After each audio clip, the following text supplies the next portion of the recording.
Salut tout le monde, salut les cinéphiles, bienvenue pour une nouvelle critique. Alors aujourd'hui on va parler cinéma italien et on va parler de Adagio de Stefano Sollima. C'est parti. Manuel, 16 ans, s'occupe de son père au passé criminel, aujourd'hui atteint de démence.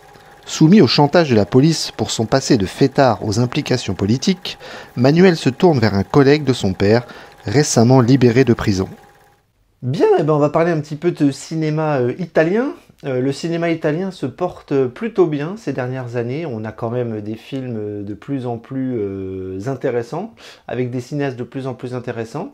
En Europe, il y a pas mal de pays comme ça qui ont quand même eu des périodes un petit peu creuses et des périodes un peu plus fastes en matière de cinéma, voire de séries. Et on a eu l'Espagne qui a vécu ça, et là je trouve que l'Italie depuis quelques années sort des films extrêmement intéressants. Alors le cinéma italien a eu toute une effervescence il y a plusieurs décennies. Les studios italiens, les productions italiennes dans les années 50, 60, etc. étaient extrêmement prolifiques.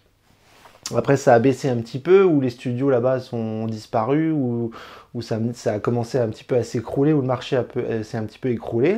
Après, dans les années 70, on a eu des petits renouveaux, notamment dans le cinéma de genre, avec le cinéma bis italien, que ce soit le giallo ou alors les films policiers.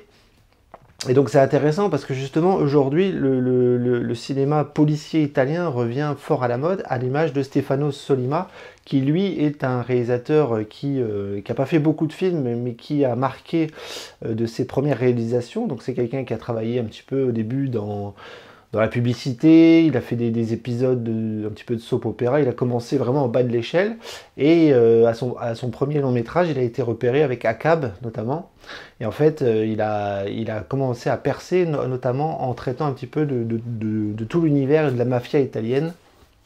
Et donc il a commencé à avoir pas mal de succès, donc avec ACAB, Suburra et Adagio aujourd'hui. Il a même travaillé un peu aux États-Unis avec l'adaptation de Sicario. Donc voilà, Stefano Sollima, c'est un cinéaste très intéressant, qui a beaucoup de choses à raconter, beaucoup de choses à mettre sur les écrans, et qui raconte pas mal de choses sur la population italienne, sur le monde d'aujourd'hui.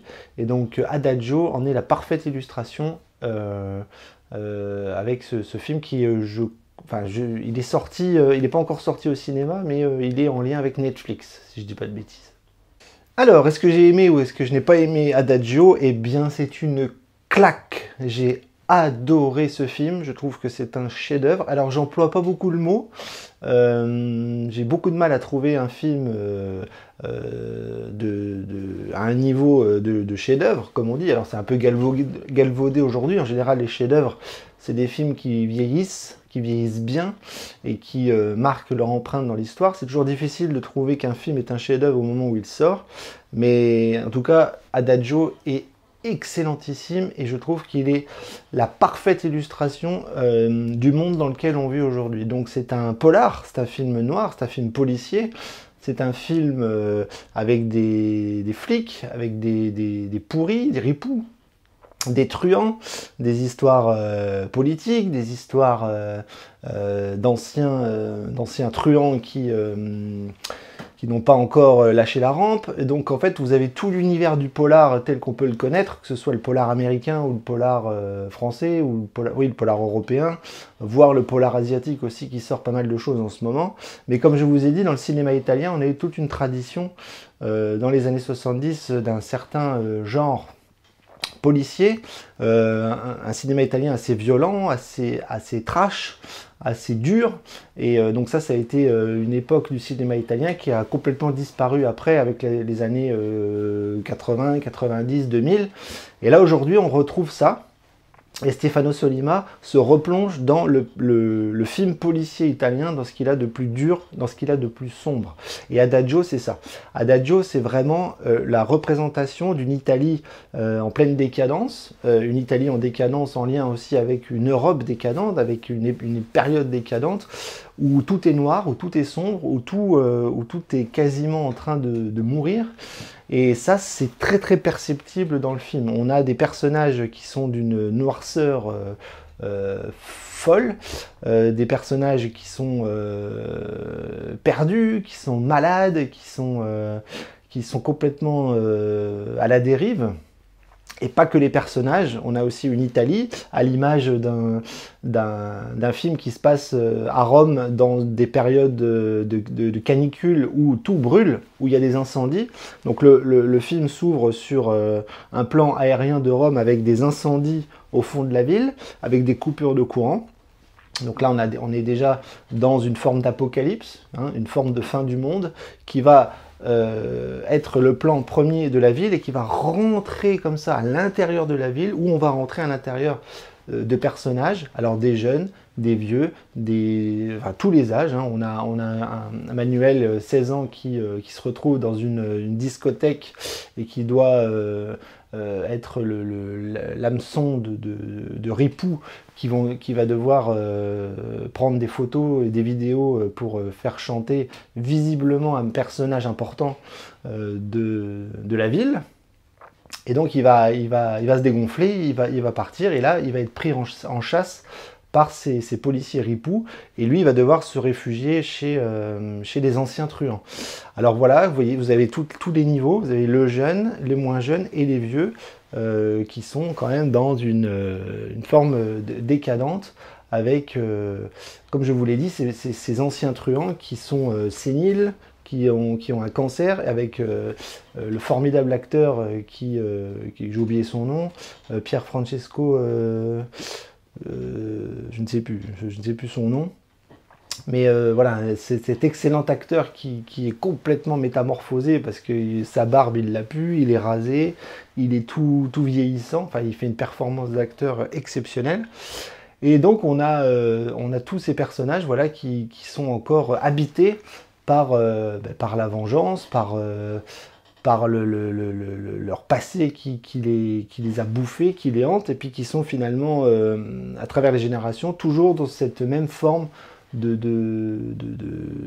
décadence. Parce que la décadence, c'est vraiment l'outil principal de Stefano Sollima, qui habille son film de ça. Donc après, voilà, vous avez une histoire et un scénario classique du film policier, du film du polar, dans ce qu'il a de plus classique finalement, transposé aujourd'hui. Mais après, on a tout le talent de Stefano Sollima, qui, dans sa mise en scène et sa réalisation, nous crée un véritable opéra. On dirait, enfin, le titre du film s'appelle Adagio. Adagio, je crois que c'est un mouvement musical très très lent, comme ça. Et le film, c'est ça. Le film fait plus de 2 heures. Les séquences sont élargies. On prend le temps. On prend la pause. Il y a des regards, il y a des situations, donc c'est très visuel, donc d'un point de vue cinématographique c'est très fort. On a un petit peu ce que pouvaient faire les grands cinéastes italiens comme Sergio Leone par exemple, qui mettait en avant vraiment le cadre, le plan, le travail du cadre, le travail du plan, le travail des regards, le travail des corps, le travail des personnages. Et là, on retrouve ça en fait à travers Sollima, qui a tout compris à sa culture cinématographique italienne. Et donc, ça donne un film d'une beauté exceptionnelle, où il joue avec les clairs-obscurs. Il y a beaucoup de scènes de nuit. Parce que forcément, dans les films noirs, quand ça se passe la nuit, c'est encore plus fort esthétiquement. Donc il y a des scènes de noir, il y a même des scènes de nuit, il y a des fusillades dans des établissements à la lumière fermée. Enfin, ça joue avec des couleurs extrêmement fortes, comme le rouge, le orange, le jaune. Enfin, c'est sublime. C'est sublime visuellement, c'est sublime. Enfin, tout est réussi dans ce film. Tout est réussi. La création des personnages, la mise en scène, la réalisation, la lumière, la photo, le cadre, ce que ça raconte, tout est parfait. Donc honnêtement, c'est un film que je vous conseille. Alors, si vous avez Netflix, je ne sais pas s'il y est, parce que c'est pas facile. Le film n'est pas facile à trouver. Je crois qu'il n'est pas encore sorti au cinéma. Mais courez-y, car c'est un véritable chef-d'œuvre, et j'ose le mot. Alors, donc l'acteur dont je vous parlais, c'est Pier Francesco Favino, hein, son nom de famille m'avait échappé. Formidable acteur, un génie. Et là, je pense qu'avec Adagio, il signe son plus grand film. Je crois que son film d'avant, enfin, c'était La Dernière Nuit à Rome, je crois, qui était aussi une sorte de polar italien sublime, à la limite du chef-d'œuvre aussi. Donc voilà, cet acteur qui est formidable. Donc je reviens à la note, donc pas de surprise, hein, j'ai mis la note maximale, j'ai mis A+, et je n'ai rien à redire à ce film, pour moi c'est un chef-d'œuvre absolu. Donc que dire de plus? Parfait, 20 sur 20. Bien, eh bien, on va conclure avec le fait de répéter que ce film est vraiment un chef-d'œuvre. Il faut absolument que vous voyez ça. Si vous aimez les polars, si vous aimez les films noirs de l'époque, voire de l'époque américaine, voire du cinéma italien d'il y a 30 ou 40 ans, allez-y, foncez-y. Si vous aimez Sollima, forcément, vous allez adorer. Si vous avez aimé la série qu'il a créée, Romanzo Criminale, Suburra, Acab et compagnie, si vous aimez les films forts, durs, assez testostéronés, ça, on va pas se mentir, c'est pour vous. C'est violent, c'est dur. C'est un film qui reflète parfaitement notre époque. C'est un film vraiment qui marquera, je pense, les esprits dans quelques décennies. Et ce cinéaste est vraiment à surveiller parce que tout ce qu'il fait, c'est excellent.